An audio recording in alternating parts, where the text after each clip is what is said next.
Thank you, Comrade Speaker. Kindly allow me as I make my maiden presentation at this forum to, first of all, congratulate you on your assumption to high office, considered high office, and allow me also to sympathize that you're unable to be here physically with us because you have become a casualty of a global pandemic that is going to change the way we live for a very long, long time to come. You know, sir, the experts say that the virus does not travel, people does. And you, like all of us, should exercise care and caution with who you mix in with. Not every Lampi and Pampi you should be going close to so that you can avoid having to become a victim. Mr. Speaker, the budget that we are currently discussing is, of course, a product of intense work by the major players over the last few weeks. The team was headed by no less than His Excellency, Dr. Mohamed Irfan Ali, with able support from the Vice President, Bharat Jagdeo, and the hard-working team at the Ministry of Finance. So I think we, all of us here, and the Guyanese people, owe these people words of congratulation for the effort that they would have made to complete this budget after we would have gone through 5 months of turmoil since the conclusion of the voting on March the 2nd, and which led to the conclusion of the elections way down August the 2nd. Mr. Speaker, throughout this period, we have witnessed brazen efforts by individuals to promote the biggest heist of a people's will to elect a government of their choice.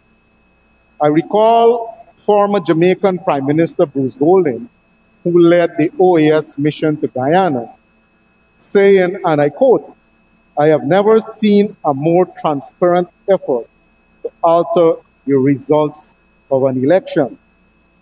He went on to say, sir, that, you know, it takes an extraordinary courageous mind to present fictitious numbers when such a sturdy paper trail exists. And sir, no country deserved to go through the pains that Guyana went through after the voting of March the 2nd. And sir, we have many brave people. Some of them are present here along the lines of what Mr. Bruce Golding spoke about. And some of them choose not to be here, but to make presentation virtually. They're probably not as brave as others who played a big role in not recognizing the will of our people. And when the Honorable Member C. Paul said that this budget delivers Christmas in September, if all of us had respected the will of the people, we would have had Christmas in April after the discussion. So, Mr. Speaker, we heard words about weapons against various sections. And I would say clearly, sir, that no weapon formed against the will of the people of Guyana will prosper. And the will of the people, even after 5 torturous months, have delivered to the people of Guyana a government of their choice. And nothing can take that away. from our people. So, sir, we are now discussing a budget that seems to be causing a lot of confusion in the opposition camp. Some are saying it's a former President David Granger budget. Some in their presentation are saying it's a copy of their budget and then go on to lambaste the budget. And others are saying that it's a no-good budget. And we need to examine the budget thoroughly to see what is it that it brings to our people and whether any section of our population is left out of consideration in the measures that are stated. We also have to take this budget contextually, Mr. Speaker. That is in the context that it was prepared, in the context that it was delivered, in the context that we are deliberating on the numbers. And one fundamental issue that must be made clear is that we are into September, and whatever is in this budget, expenditure-wise, a huge amount of it would have already been committed by the previous APNU AFC government.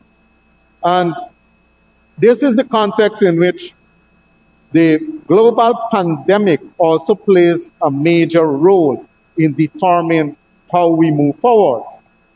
Only just now the speaker before me spoke about an analysis done by Mr. McCrae and questioning whose budget it is. Sir, it might be argued and it could be argued that this budget is friendly towards the private sector. But the private sector is recognized worldwide also as the engine of growth. And in a situation where you're faced with a pandemic, none of the sectors, not especially the productive sectors, can perform without being given that enabling environment to do so, without enjoying the comfort of government policy in order to move forward with investment that will see job creation. Sir, the pandemic, of course, constrained our country tremendously.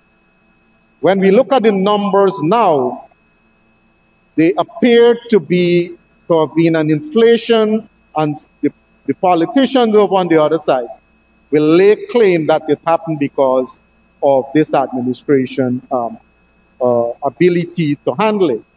Sir, I have a different view, and that is to say that because the previous government did not adequately address the issue, did not put adequate measures in place, we are now discovering the extent of the infection across the different regions because of increased testings and all of that. And I note that the Honorable Minister of Health said only yesterday, or it could have been last night, that the testing time will be reduced between testing to the time of getting your results will be reduced to about 45 minutes. That, sir, in by itself is commendable. There is no known cure worldwide presently. And that is why, as a country, we have to take precautions. We have to observe the protocols. We have to avoid large gathering where social distancing cannot be accommodated. And we have to ensure that we widen our scope to test throughout the length and breadth of Guyana. And that is why some of the measures that are put in this budget are intended in the short term, taking those constraints into consideration to ensure our economy is provided with a platform that it could kick off from so as to deliver on that which is promised. And that, of course, sir, is prosperity or plan for prosperity. So worldwide, the economy grew by 2.9% in 2019, which was a reduction of 0.7% from 2018. But it is contracted it is projected to contract by 4.9% in 2020. And this year, sir, for the first time, the IMF is projecting a negative growth for all groups of countries. A negative growth for all group of countries. This, sir, gives you the global picture within which Guyana, as a small economy, has to operate. And that is why, after serious consideration, the kind of measures that are entailed in this budget is intended to instill confidence in all our sectors so that we can do well to bring good for our people. Guyana itself, sir, without the oil economy, would have experienced just about less than 5% negative growth without the oil economy. Our economy itself would have contracted by that. Without oil, the rest of the economy is projected for this contraction of 4.9%, which brings us now to oil and the role that it will play in the overall development of our country. We have been warned time and time again, sir, about falling prey to the Dutch disease. And right away you can see that without oil, the economy would have been contracted, or would have contracted by 4.9%. So how do we avoid this Dutch disease when we are experiencing and project to experience negative growth in sugar, in poultry, in milk, in CBOB, in forestry, and of course, sir, the budget shows all the numbers that that these sectors have declined by. We, sir, can avoid contracting the Dutch disease by making investment in the areas that are renewable, not those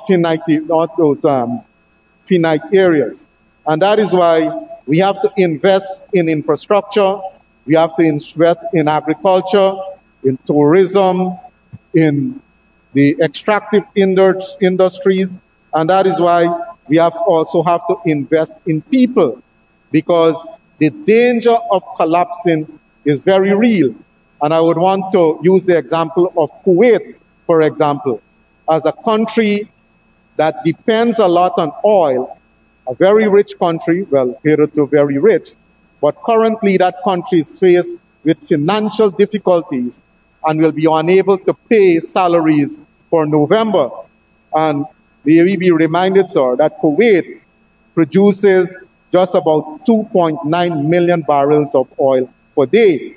Now, if a country with that level of production can face financial difficulties to the extent where they are unable to pay basic salaries, then a country like Guyana will have to exercise budgeting, result-based budgeting, to avoid being placed in similar situation and to ensure that we achieve the growth that we are projecting to achieve, way above the 40% mark. And sir, the measures here includes, of course, investment in our people. There's investment in industrial parks, our hinterland electrification program, 25,000 solar panel systems, an energy mix comprising of hydro, solar, and wind that will add just about 400 megawatts of power. We have budgeted just about 34.5 billion for the transportation sector. We're going to build new roads. We are going to enhance old roads to make them better.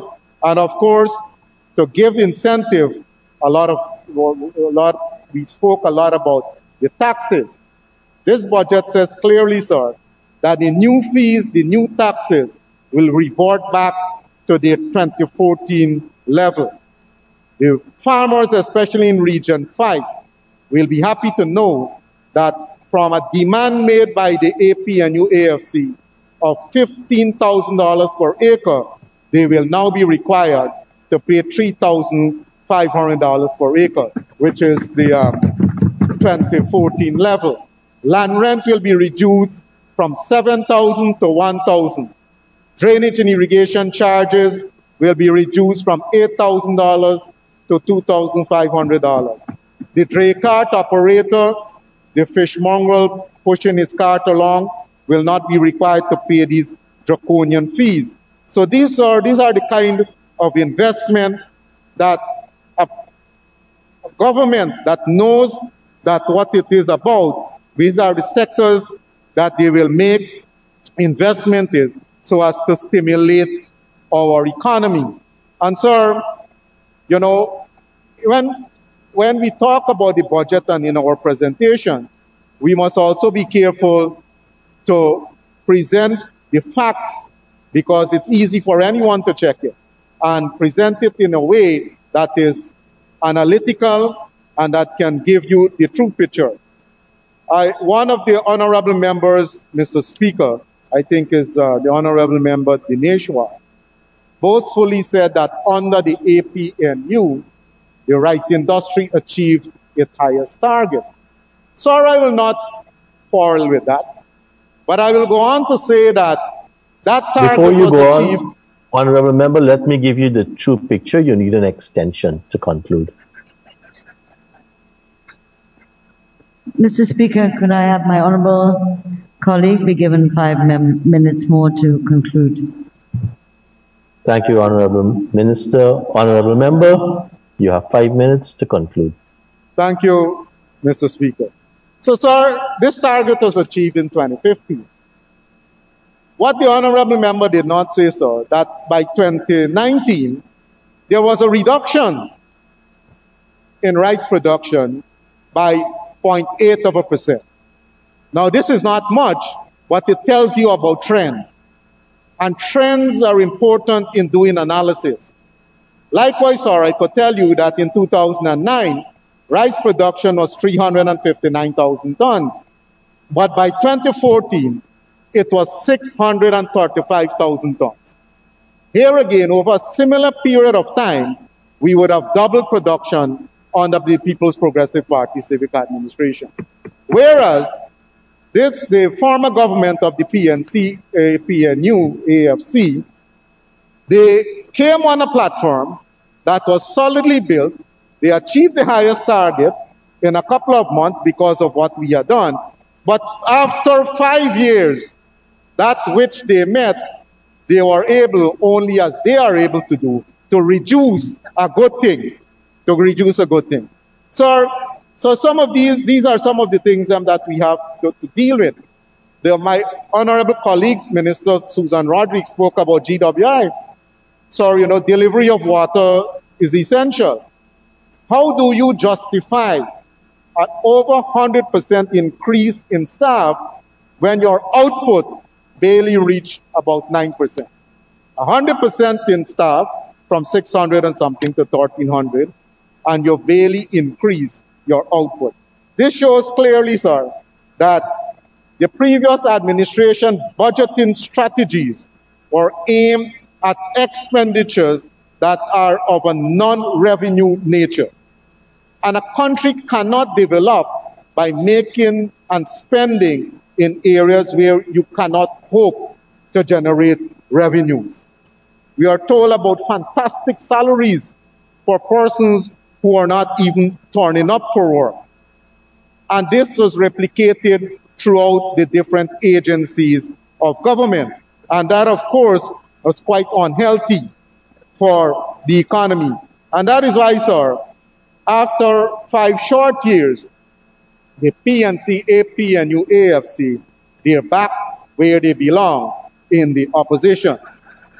I remember clearly, sir, in the election campaign leading up to 2015, the honorable member Cathy Hughes going out to different areas and speaking to Guyanese and said, give us a chance, give us a term. If we don't do good, vote us out. Well, sir, the people listen. First of all, they gave them a chance, allow them to perform, and they performed so poorly that they were voted out. But the story did not stop there, sir. because the honorable members did not keep their promise, because they said they will leave if they were voted out. And then after March the 2nd, and it took us quite a long time to achieve that effort. With a lot of effort to achieve that objective. And so all kinds of things will be happening now. The Honorable Member Cathy Hughes spoke about racial hostility and coming back to that. And I will address that matter, sir, but before that, I want to say clearly that there were a lot of high-profile employees of the state who were involved in doing only political work. And that contributed to the demise of the PNC, APNU, AFC. Not only they were not productive, they were also given cover by the big ones in government. We had an high official of the community policing CPG group, a coordinator, I think. Every day outside here during the recon process on television, paid for under the program, when they were supposed to be delivering services to the people, they were out there trying to hoodwink the Guyanese people into believing that they have won the elections when they cannot even produce their statement of polls. I know Honorable Member Kemraj Ramjatan was asked directly in a television interview recently that why do you believe you've won the elections and where is your statement of polls? And the honorable member did admit, truthfully, that he was only in possession of a few statement of polls. And I would like to say, sir, that if the honorable member was in receipt of a few statement of polls and the rest was in the possession of the PNC, then those statement of polls would have come from areas that the AFC would have hitherto been strong, consider their strong areas. And the results actually show that they are not strong there anymore. And by logical deduction, the honorable member could have come up with an accurate prediction about the results of those of the elections recently held. But, sir, you know, as they say, the rest is history. Sir, in relation to a comment made by the honorable member of Cathy Hughes, I had a look at the Stabroek News, today's Stabroek News, and I want to quote from an article by one Freddie Kissoon, and where he states, sir, that, while, and I quote, while Granger Harmon and other opportunists, with the exception of Lawrence, were inciting black people to damage Guyana, one man stood extremely tall, the father of one of the Henry boys, and by extension, the uncle of the other. He was never comfortable with the racist demagoguery that Granger Harmon had used that led to death and destruction. He did not endorse the explanation of the murders being a hate crime. Like Lawrence, he disassociated himself from the robberies and beating of innocent Indian people in Region 5. Maybe in his own little way, he knew Granger Harmon had come to Region 5 not to mourn the Henry boys, not to empathize with their families and relatives, but to use their deaths to destroy Guyana because they lost the 2020 election. Sir, the honorable member spoke about racial hostility. We as leaders are in these hollow chambers must be responsible for our action because people will look up to us. And if we are to charter a course of unity, if we are to charter the course to achieve those noble goals of one nation as one people with one destiny, we all must engage at a different level. And we must take politics out of the equation when we go to give our feelings of support and sympathies and condolences in a highly charged environment that can lead to destruction and, in extreme cases, death of our people. Sir, those people are looking to us for leadership, and we must take it on as a serious responsibility for us to give the kind of leadership that this country needs so desperately at this point in time in working together to deliver what is said here, prosperity for all Guyanese, prosperity for all our brothers and sisters. Mr. Speaker, I want to thank you very much for allowing me this opportunity to make this presentation in these chambers. Ladies and gentlemen, colleagues all, I want to wish all of you a pleasant evening. All, without exception. Thank you very much.